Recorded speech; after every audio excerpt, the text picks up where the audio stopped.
Bênção. Vamos avançar então? Abra a Bíblia. Lucas capítulo 24.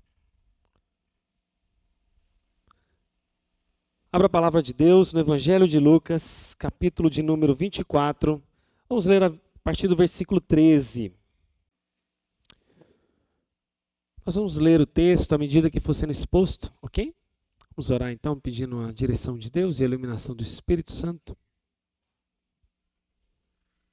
Irmãos, os versos anteriores mostram um texto interessante, que os primeiros 12 versículos mostra a ressurreição de Jesus e a madrugada como isso aconteceu. E mostra que no primeiro dia da semana, na alta madrugada, as mulheres foram ao túmulo levando óleos aromáticos que haviam preparado. Encontraram então a pedra removida do túmulo, mas ao entrar não acharam o corpo do Senhor Jesus. Aconteceu que perplexas, a esse respeito, apareceram 2 homens com roupa resplandecente, estando elas com muito medo, baixando os olhos para o chão, disseram: por que vocês estão procurando entre os mortos aquele que vive? Ele não está aqui, mas ressuscitou. Lembre-se do que ele falou para vocês, estando ainda na Galileia. É necessário que o Filho do Homem seja entregue nas mãos de pecadores, assim crucificado e ressuscite no terceiro dia. Então elas se lembraram das palavras de Jesus, voltaram do túmulo, anunciaram todas essas coisas aos 11 e a todos os outros que estavam com eles. E essas mulheres eram Maria Madalena, Joana e Maria, mãe de Tiago. Também as demais que estavam com elas confirmaram essas coisas aos apóstolos, mas para eles tais palavras pareciam um delírio. Eles não acreditavam no que as mulheres diziam. Pedro, porém, levantando-se, correu ao túmulo e, abaixando-se, viu somente os lençóis de linho e nada mais, e retirou-se para casa, admirado com o que tinha acontecido. Esses são acontecimentos anteriores ao que nós vamos expor aqui no caminho de Emaús. Os discípulos que nós estamos lendo aqui, 2 deles, do qual nós só sabemos o nome de um, que é Cleopas, o outro a gente não sabe o nome, eles estavam em Jerusalém, aconteceu todas essas coisas, e ao terceiro dia eles estavam indo embora. Mas como é que alguém vai embora e não acredita no que Jesus falou? Jesus não falou que ao terceiro dia ressuscitaria? Mas ao terceiro dia, esses 2 discípulos estavam em Jerusalém, viram todos os acontecimentos e estavam saindo de Jerusalém a caminho de Emaús. Emaús era um vilarejo, uma aldeia que ficava a 10 quilômetros de Jerusalém. E esse é o relato, então, que a gente vê aqui contextualizado no Evangelho de Lucas. E é interessante que cada um dos evangelhos trata a ressurreição à sua própria maneira. Alguns acrescentando fatos, outros acrescentando com clareza o túmulo vazio, a lentidão dos discípulos para acreditar. Mas o fato é que o caminho de Emaús é narrado só aqui em Lucas. E até esse momento, então, Lucas fala de tudo isso, mas não fala da aparição de Jesus ainda. E aqui, então, começa as primeiras cenas a partir do verso 13. E esse texto, então, é um vívido e comovente momento do qual o Senhor Jesus aparece no dia após a sua ressurreição. Esses 2 homens estavam ali no momento em que eles não percebem a presença de Jesus. Essas pessoas, na verdade, estavam desiludidas com seus planos frustrados. Essas pessoas, na verdade, estavam sem esperança. Já encontrou alguém sem esperança? Essas pessoas, então, eram aquelas pessoas que, como se tivesse passado por um terremoto, a terra se abriu ao chão e é como se eles tivessem caído nesse buraco. Um momento muito sombrio da vida deles, do qual parece que tudo já havia se desfeito, seus corações estavam despedaçados, homens e mulheres, parece que as suas esperanças estavam destroçadas diante de tudo aquilo que eles viram lá na cruz. As suas alegrias então eram partidas, assim no momento que Jesus parte, o seu amigo, o seu conselheiro, o seu líder parte e as suas alegrias vão com eles. Então as suas estruturas emocionais, seu suporte, parece que se vai. E às vezes a gente não faz isso com pessoas ou com circunstâncias. Você já se deparou que você está nesse momento que o chão se abriu, as suas esperanças se foram, né? Você depositava fé e esperança em alguma coisa, e aquilo não aconteceu, e você então está muito frustrado, muito chateado. E é como se uma espada tivesse ultrapassado as almas daqueles discípulos, eles estivessem feridos. Imagina então o seu maior amigo ter o deixado. E não só ter deixado, mas da forma como deixou, como um criminoso. Jesus não foi morto de qualquer maneira. Era como se ele tivesse sido condenado a um crime muito grave e sério. Então eles foram esmagados por uma tristeza muito grande. Já se deparou isso? Quando você é assolado por uma tristeza, esmagado por alguma coisa que te apodera da sua vida e meio que te deixa sem reação. Seus planos então estavam arruinados, esperanças desfeitas, e eles estavam confusos e frustrados. E com certeza, irmãos, bateu um vazio.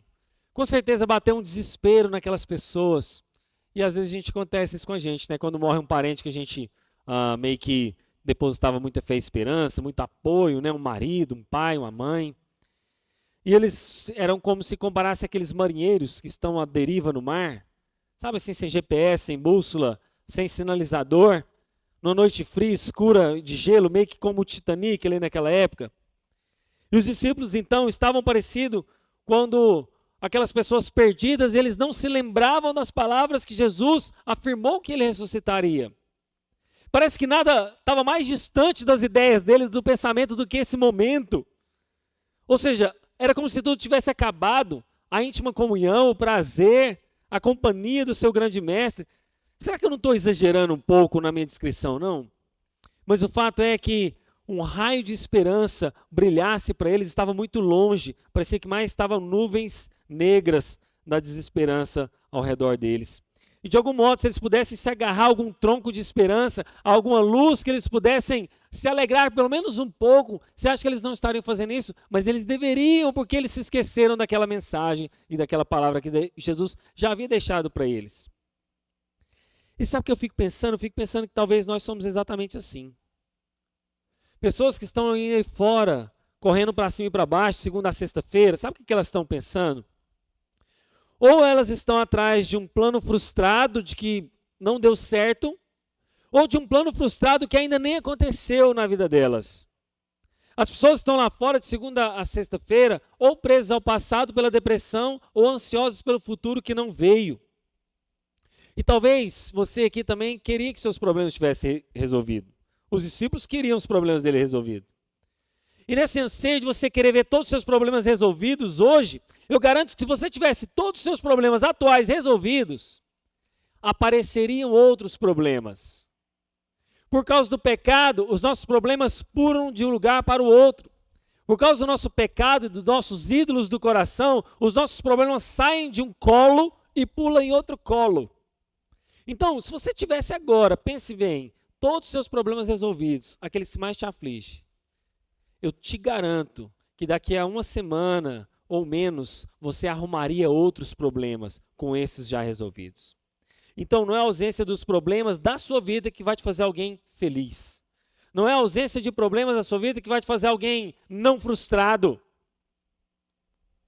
Porque todos nós carregamos, de uma certa maneira, planos frustrados em nossa vida. É uma cura que não veio, é um parente que não se converteu, é alguém que morreu, que você não queria que morresse, é um filho que dá trabalho, é um marido que dá trabalho, é uma finança que não resolve, é uma saúde, uma cura que não chega. E por causa desses planos não concretizados, a gente fica irritado, fica nervoso. Já ficou nervoso assim? Essa semana foi um teste muito grande para eu pregar isso aqui. As coisas não estavam dando certo para mim. Eu falei, meu Deus. Aqueles planos estavam se frustrando tanto que eu falei assim, nossa, misericórdia. Aí você fica irritado com as pessoas ao seu lado, com a vida. E parece que tudo luta contra você. Já reparou isso? Parece que a vida inteira, né? Tudo está contra você, está remando contra. E você acha que todo mundo é malvadão e só você é o bonzinho da história. Parece que tudo coopera para o seu mal e você só quer cooperar para o seu bem. E nós queremos então lá no fundo o que, irmãos? O controle da vida nas nossas mãos. Nós queremos então o domínio da situação. E quando a gente não tem esse domínio, parece que a gente se frustra, está chateado. E a gente fica emburrado igual uma criança mimada de beiço, porque a gente se acha a pior pessoa do mundo. Sabe o que significa isso? Senso de ditadores. Porque lá no fundo, nós queremos mandar em todo mundo, mas não queremos obedecer a ninguém. Nós queremos sempre dar as ordens, nós queremos que as nossas ordens sejam obedecidas, mas na hora da gente obedecer, o nosso coração se fecha, endurece e a gente não quer. Síndrome de ditadores, todos nós lá no fundo nós temos.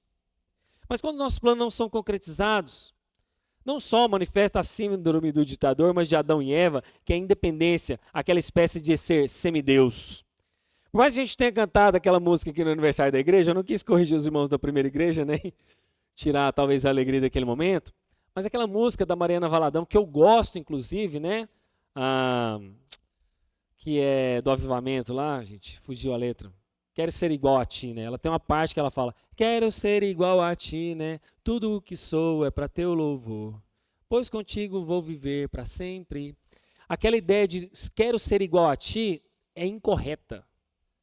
Pois Deus está acima de tudo e de todos, nós jamais seremos, jamais poderemos ser, jamais deveremos buscar ser igual a Deus. Então, por mais que o trecho daquela letra, daquela canção é inapto, o fato é que lá no íntimo a gente quer mesmo ser igual a Deus. E tudo isso é um impedimento para que nós possamos servir a Deus de forma plena. E a gente, de fato, acha que se a gente tivesse o controle na mão, a gente seria mais feliz e não Deus, né? Mas quanto mais a gente se volta para os nossos planos, nossas vontades, mais egoísta e mais infeliz a gente fica. Já reparou que na sociedade hoje, qual que é a felicidade? A felicidade é você se voltando para os seus planos. A teologia do coaching é: você é o melhor, você pode, você consegue. E essa teologia então nos contamina e a gente se fecha na nossa casa, se fecha nos nossos planos, se fecha no nosso mundo e a gente acha que o nosso plano, o nosso objetivo, se ele for cumprido, a nossa felicidade vai ser aumentada. Mas a gente tem notado que o mundo está cada vez mais infeliz. Infeliz porque a gente tem se voltado para nós mesmos, para o nosso próprio egoísmo, para o nosso próprio umbigo, e mais infeliz a gente está. E esse texto começa então dizendo: naquele mesmo dia, 2 discípulos estavam indo para uma aldeia chamada Emaús. Já falei para vocês, eles estavam em Jerusalém, a caminho de Emaús, 10 quilômetros era de distância de uma da outra. Porque na sua Bíblia está escrito 60 estádios, se eu não me engano, né? 66. Por isso que eu gosto da Nova Almeida, ela fala a uns 10 quilômetros de Jerusalém. Iam conversando a respeito de tudo que havia acontecido. Imagina então, você se deparou com a crucificação de Jesus, aconteceu aquela cena horrorosa, tudo aquele alvoroço, e você está comentando com seu amigo indo embora para casa, 10 quilômetros de Jerusalém. E você está conversando com ele ao caminho, e aí o verso 15 mostra que enquanto eles conversavam e discutiam, o próprio Jesus se aproximou e ia com eles. Aqui mostra um aspecto do corpo glorificado de Jesus, que Jesus aparece e some do nada. Eu não sei se lá na glória, com o nosso corpo ressuscitado, vai ter condição da gente teletransportar. Eu não sei, mas Jesus fez isso várias vezes, e essa aqui é uma delas. Então os 2 discípulos estão indo embora para casa de Jerusalém, depois de tudo aconteceu, caminhando e conversando sobre os fatos. De repente, do nada, Jesus aparece e começa a acompanhar eles. Aí o verso 16 diz: porém, os olhos deles estavam como que impedidos de o reconhecer. De fato, talvez foi uma ação do próprio Deus, soberana, de que como é que eles não reconheceram Jesus? Ou por causa do seu corpo glorificado? Eu não sei, mas o fato é que eles não reconheceram. E aí, no verso 17 fala: então ele lhes perguntou: o que vocês estão discutindo pelo caminho? E eles então pararam entristecidos. Um, porém, chamado Cleopas, respondeu: será que você é o único que esteve em Jerusalém e não sabe o que aconteceu lá esses últimos dias? Em outras palavras, ele olha para aquele estranho, né? Que aos olhos deles era um estranho. Fala assim: você não sabe, você é o único que está aqui e não está sabendo desses acontecimentos? É óbvio que Jesus faz essa pergunta, irmãos, não é por falta de conhecimento, era o próprio Cristo que estava ali. Jesus não estava falando isso por falta de conhecimento dele. Mas é que ele queria ensinar alguma coisa para aqueles discípulos. Era uma oportunidade de lembrar as promessas do próprio Deus. Era a oportunidade de renovar a esperança deles que estava abatida. Mas por que a esperança deles estava abatida se Deus já tinha deixado as promessas? Eu faço essa pergunta para você hoje. Por que você está abatido se você tem tantas promessas? Por que você está tão aflito, abatido, com seus planos aparentemente frustrados, com tudo aquilo que Deus já te prometeu e te deu? Mas o fato é que eles estavam tristes e o coração deles estava profundamente perturbado. E no verso então 19 ele lhes perguntou do que se trata. Aí eles explicaram: aquilo que aconteceu com Jesus, o Nazareno, que era profeta, poderoso em obras e palavras diante de Deus e do povo. Aqui ele faz uma descrição de Jesus, não só da pessoa dele, como aquele que ele já fez. Ou seja, era a pessoa e as obras de Jesus sendo descrita. Então eles param, olham com tristeza e profundidade para aquele estranho, e de repente um momentozinho de silêncio, talvez, Cleopas então rompe respondendo a Jesus. E o verso 20 nos mostra o seguinte: como os principais dos sacerdotes e as nossas autoridades o entregaram para ser condenado à morte e o crucificaram, eles não entenderam o plano da salvação ainda. Não é interessante isso? Quer dizer, Jesus morre porque os romanos entregaram? Jesus morre porque os fariseus entregaram? Não! Jesus morre para salvá-los. Jesus morre para que os pecados dele fossem perdoados, para que eles tivessem salvação eterna. Esse era o objetivo da crucificação. Mas os discípulos parece que não estavam entendendo. Não, eles morreram porque foram entregues aos romanos e os sacerdotes. E aí, olha só qual era a expectativa que eles tinham no coração, irmãos. A expectativa é que eles tinham um plano. Qual que era o plano deles, verso 21? Nós esperávamos que fosse ele quem havia de redimir Israel. Mas Jesus fez isso. Jesus não redimiu Israel dos seus pecados. Jesus não redime eles das faltas deles. Só que essa palavra remissão aqui, ela tem dois aspectos. Esse de resgatar, mas o também de salvar, militarmente falando. De resgatar-se do Império Romano, de roubá-los, de triunfar, militarmente sobre aquele império malvadão que estava ali. Existe uma frase que diz que Deus escreve certo por linhas tortas. Mas isso é uma mentira, porque Deus escreve a história da maneira certa e aos nossos olhos pode parecer torto. É interessante que a nossa vida é como esse quadro pintado, a história da revelação, esse quadro pintado que vai de Gênesis a Apocalipse, do qual os discípulos ainda não viam. Eles viam uma tinta de cá, uma pincelada de cá, uma cor amarela daqui, uma vermelha no canto, mas eles não tinham noção do quadro geral, do plano, do propósito de Deus, não só para a vida deles, mas por todo o universo. Então, quando Adão e Eva caem em pecado, Deus não está ali consertando um plano dele. Quando Adão e Eva caem em pecado, Deus não é pego de surpresas. O plano de enviar Jesus e o plano na morte na cruz, aos nossos olhos parecia ser frustrado, é verdade, mas aos olhos de Deus, ele era o plano. Era o plano perfeito. E é interessante que aos olhos do diabo, aos olhos dos fariseus e aos olhos dos romanos, parecia ser o plano perfeito. Não é? Matar o Filho de Deus parecia ser um bom plano. E para os discípulos era um plano frustrado. Para os discípulos e aqueles que amavam a Jesus, parecia um fracasso aquele plano. Mas para Jesus, não, porque ele já havia dito aos seus discípulos várias vezes que ele ressuscitaria, que ele precisaria morrer e que ao terceiro dia ele voltaria. E aí eu volto a pergunta de novo para vocês hoje.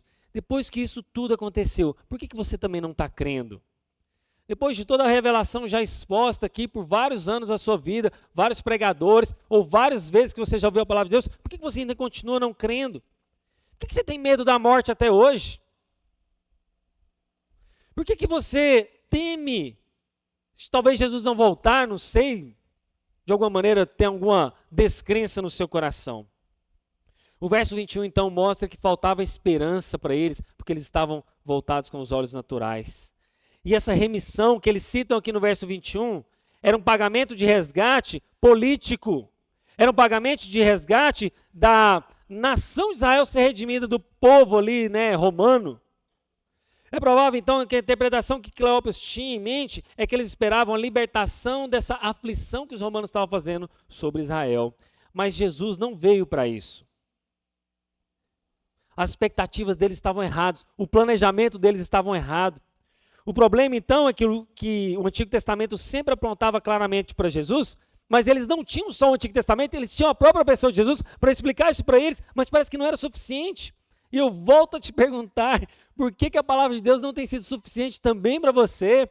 Por que mesmo depois de a gente explicar tanto a palavra de Deus, parece que ela nunca é suficiente, sempre tem um vazio ou um plano frustrado para você?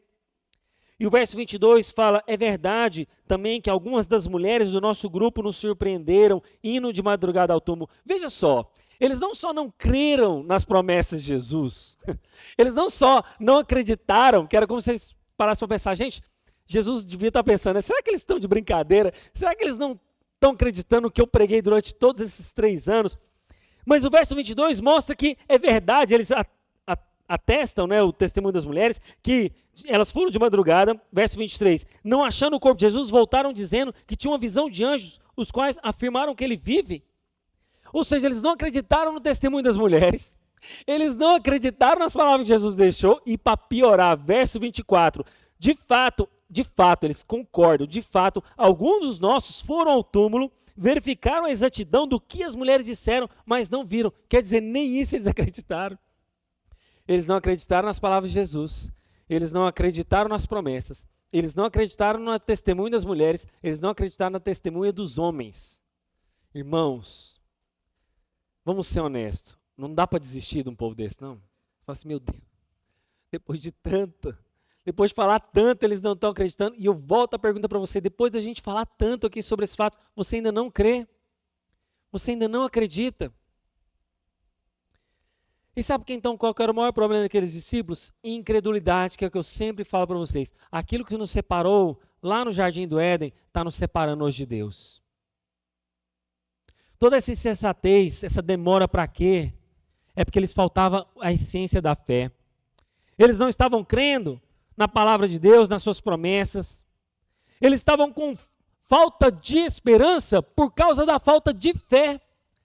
Eles não tinham esperança, lembra aquela descrição que eu fiz toda no texto, corações despedaçados, é por causa da ausência da fé de vocês, deles mesmos. E todos nós, em algum momento da vida, a gente passa por uma situação como os dos discípulos, sem esperança, sem chão. Mas o que a gente precisa? Como os discípulos, ser revisitados pela palavra, ser relembrados das promessas, daquela fé que aquece o nosso coração através de um encontro com o próprio Cristo. Ou seja, Jesus pode estar ao seu lado, você pode estar caminhando com Ele, andando com Ele, mas sem encontrá-lo, sem vê-lo, sem acreditar nas promessas dEle. Não é estranho isso? E aí no verso seguinte, verso 25, então Ele lhes disse, agora é Jesus falando, como vocês são insensatos e demoram a crer em tudo que os profetas disseram. Não é verdade que o Cristo tinha que sofrer e entregar na sua glória? E começando por Moisés e todos os profetas, explicou-lhes o que constava a respeito dele em todas as Escrituras. Em outras palavras, Jesus pega o Antigo Testamento, selecionou lá algumas passagens, talvez Isaías, talvez os Salmos, mostrando ele mesmo, o próprio Antigo Testamento, apontando para a pessoa de Jesus. Olha, era necessário que o servo sofresse, estava relembrando a palavra para ele, relembrando o Antigo Testamento, relembrando as promessas. Então Jesus está lá interpretando a Bíblia, apontando para ele mesmo. E é interessante, irmãos, que o que mais me encabula aqui é que no verso 28, quando diz, quando se aproximavam da aldeia para onde iam, Jesus faz menção de passar adiante. Ele faz menção como se quisesse, tipo assim, deixar os discípulos, né? Quisesse continuar adiante. Mas aí o verso 29, eles o convenceram a ficar, dizendo, fique conosco porque é tarde e o dia já está chegando ao fim. Irmãos, se já é perigoso viajar hoje à noite, imagina que você vai pegar o carro agora à noite e vai lá para... Como é que é o nome da cidade lá, Fábio? Jaraguá? Não. Itaguaru. Itaguaru? Então vamos supor que o Fábio vai hoje para Itaguaru à noite. Já é perigoso, buraco, né, Fábio? Um cavalo aparecendo na pista, assaltantes, qualquer coisa. E o carro já te dá uma certa proteção, mas agora imagine alguém viajar à noite a pé e sozinho. Porque você sabe, você vai de uma cidade para outra, quando chegar naquela cidade, você precisa se hospedar, você precisa comer. Então as pessoas viajavam com dinheiro. E os assaltantes esperavam esses viajantes passar pela noite e assaltavam essas pessoas. Então, se já é perigoso viajar à noite num carro, que você tem uma certa proteção, imagina naquela época que você não tinha proteção nenhuma, ou quase nenhuma. Então, os discípulos, de certa forma, pedem para que Jesus fique por causa dos perigos da noite, mas não só por isso. Nós vamos ver lá na frente, o coração deles era aquecido à medida que Jesus ia falando. E no momento, então, que Jesus se une a ele, eles sentiram muita vontade daquela presença daquele forasteiro, daquele intruso, daquele estranho, de continuar com eles. Então, a razão de não deixar Jesus embora era compreensível, a insistência deles. E aí, o texto continua no verso 30, e aconteceu que quando estavam à mesa, ele pegou o pão, o abençoou, depois partiu o pão e deu a eles. Então os olhos deles se abriram e eles reconheceram Jesus, mas ele desapareceu da presença deles. Ou seja, Jesus imediatamente, assim como ele aparece no caminho de Emaús, ele agora desaparece instantaneamente. E eu falei para vocês, ele faz isso com o corpo glorificado, eu não sei se a gente vai ter essa condição quando a gente tiver o nosso, mas ele executa essa ação. E é interessante que no partir do pão eles reconhecem Jesus, talvez porque viram as marcas dos cravos, talvez porque a maneira que ele quebra o pão e abençoa, não sabemos, mas de fato que o olhar deles é despertado, os olhos deles são abertos, e é uma ação divina também. E o verso 32 diz, e disseram um ao outro, não é verdade que o coração nos ardia no peito? quando ele nos falava pelo caminho, quando nos explicava as Escrituras, como é o seu coração aqui, quando essa palavra de Deus está sendo exposta? Será que seu coração é aquecido? Será que, como os discípulos no caminho de Emaú, que retornasse ao caminho, será que toda vez que você vem para a igreja, você retorna ao caminho ao ouvir a palavra de Deus? Com o coração aquecido novamente, ao ouvir novamente a palavra, você é relembrado daquilo que talvez você porventura esqueceu, e é exatamente isso que nós precisamos todas as noites que a gente vem aqui. Talvez você venha aqui para tentar ouvir algo diferente, mas esse não é o propósito. Talvez você precise apenas ser relembrado daquilo que você já ouviu um dia. É como eu sempre digo, você não é fortalecido no caviar, no camarão, você é fortalecido no arroz e feijão diário. Aquelas promessas do qual você já sabe, as suas esperanças são renovadas, você é fortalecido novamente e revivificado. Então o verso 33 diz que na mesma hora, levantando-se, voltaram para Jerusalém. Eles já tinham caminhado de Jerusalém para Emaús 10 quilômetros, já tinha anoitecido. E o texto fala que na mesma hora eles se levantam. E eles não estão preocupados se está de noite, se está tendo perigo ou não. Eles querem voltar os mesmos 10 quilômetros de volta para Jerusalém. Para quê? Verso 34, os quais diziam, de fato o Senhor ressuscitou e já apareceu a Simão. Então os dois contaram o que lhes tinha acontecido no caminho e como tinham reconhecido o Senhor e no partir do pão. Quer dizer, eles andaram 20 quilômetros. E finalmente, então, eles têm a oportunidade de contar a sua história. E aqui entra a doutrina da ressurreição. Ou seja, eles, ao contar a sua história, a ver a palavra sendo rememorada nos seus corações e ver Jesus, aqui é um novo começo. Aqui eles saem daquele momento de desesperança, sabe? De planos frustrados, para um novo começo. Eles saem daqueles planos turbulentos para uma vida nova. O Senhor está vivo. A cruz, então, que era um momento de tristeza, agora passa a ser um objeto de glória, de vitória. Talvez no meio daqueles planos frustrados, que eles queriam a remissão de Israel, eles já não estão pensando mais nos seus próprios planos, eles querem os planos do próprio Deus na vida deles. Agora, então, Pedro pode sorrir novamente e escrever, bendito seja o Deus de nosso Pai, Senhor Jesus Cristo, conforme a grande misericórdia, Ele nos regenerou para uma esperança viva, 1 Pedro capítulo 1. E mais uma vez, eles podem ser felizes. Aquela esperança agora se torna viva. E a vida passa a ser vivida com esperança. E é isso que vale a pena, viver a vida. A sua vida vale a pena ser vivida. Você sabe por quê? Porque os planos e os propósitos de Deus devem ser cumpridos. Você tem que perseguir isso. A sua vida não vale a pena ser vivida porque tudo está saindo ao seu gosto.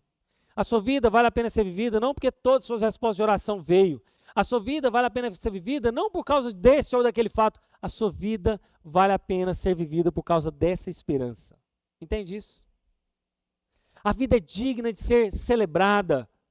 Você é digno hoje de ir para casa e comer uma comida, comemorar o aniversário do Fernando, comemorar o aniversário do Heitor, por causa dessa esperança que triunfa, por causa dessa vida eterna que você sabe que vai viver, por causa que agora o universo inteiro, agora os céus todos vão ser restaurados, porque Jesus vive e você também viverá.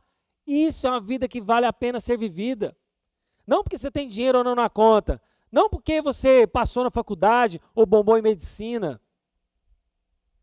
mas exatamente por causa de Mateus 28, não tenha medo, pois eu sei que vocês estão procurando Jesus que foi crucificado, ele não está aqui, mas ressuscitou. Essa ressurreição, essa esperança é que vale a pena uma vida ser vivida. E aí eu quero terminar, irmãos, com alguma aplicação do porquê talvez nossos planos então são frustrados. Por que seus planos são frustrados? Por que talvez muitos dos seus planos não são concretizados? Por que talvez aqueles pensamentos e os planos dos discípulos no caminho de Emaús se frustraram?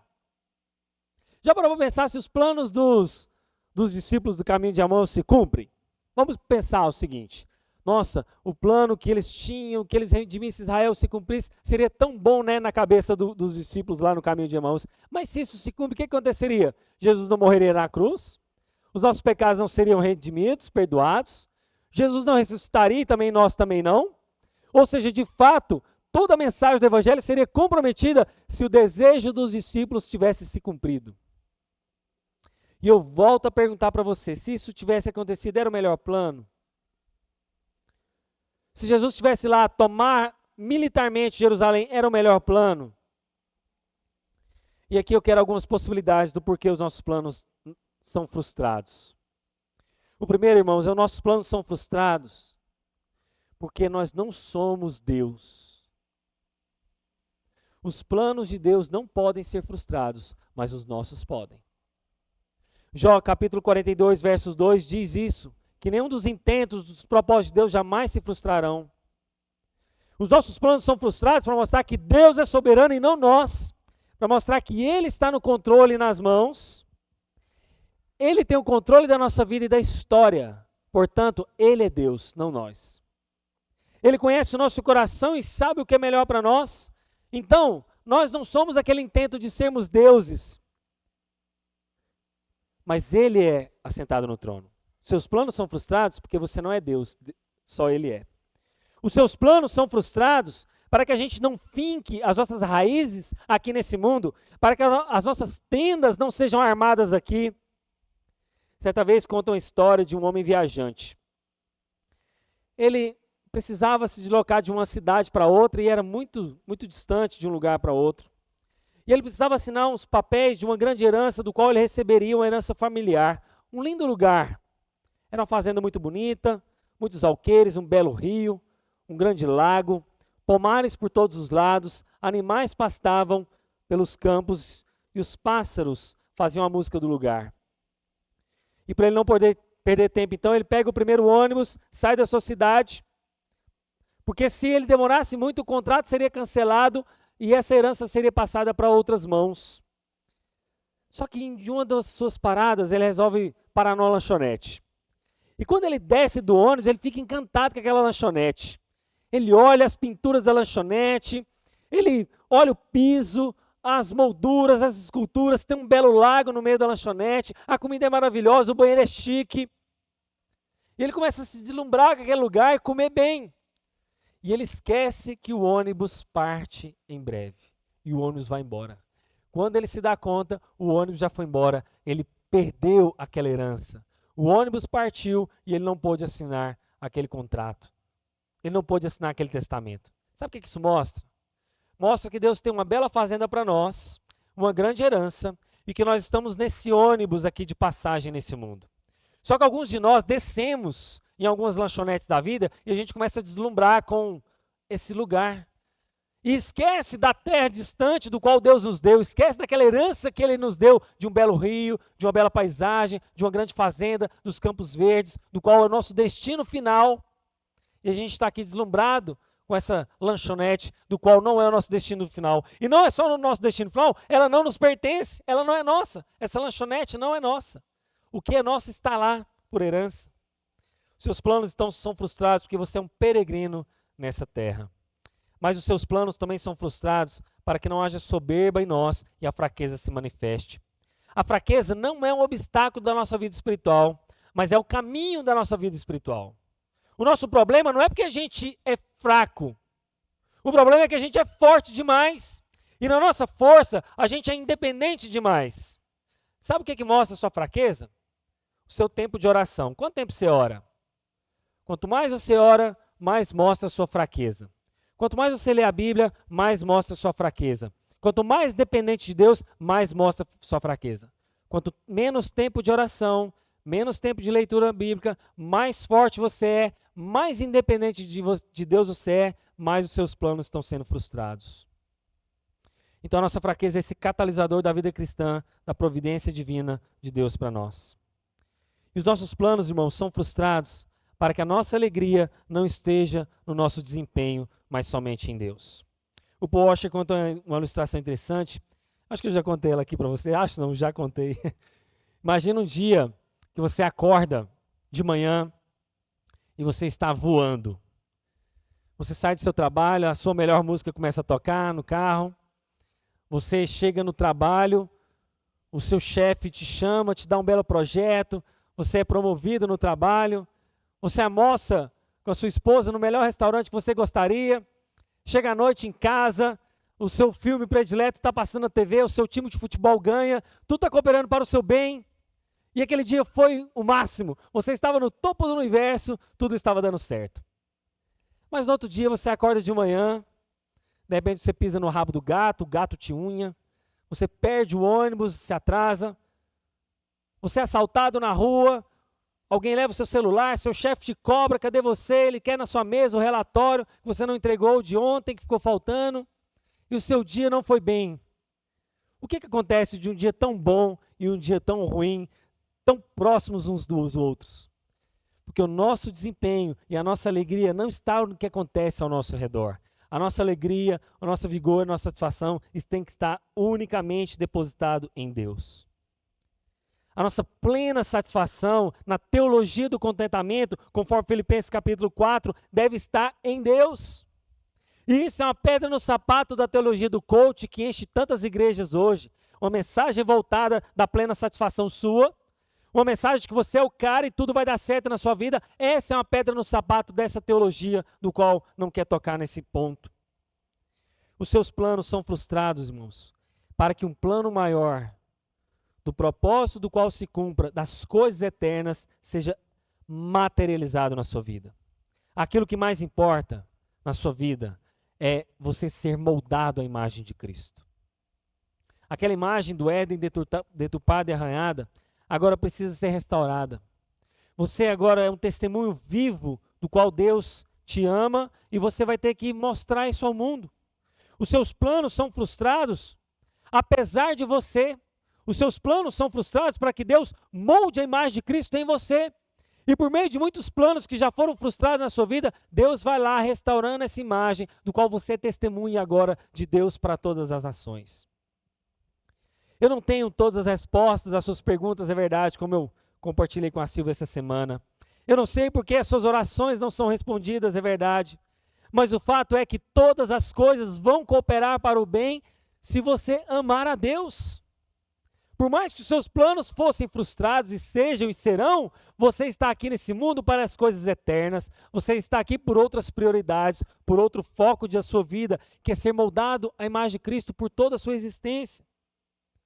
Mas os judeus tinham um foco diferente, os discípulos tinham um foco diferente, mas Deus tem outra visão.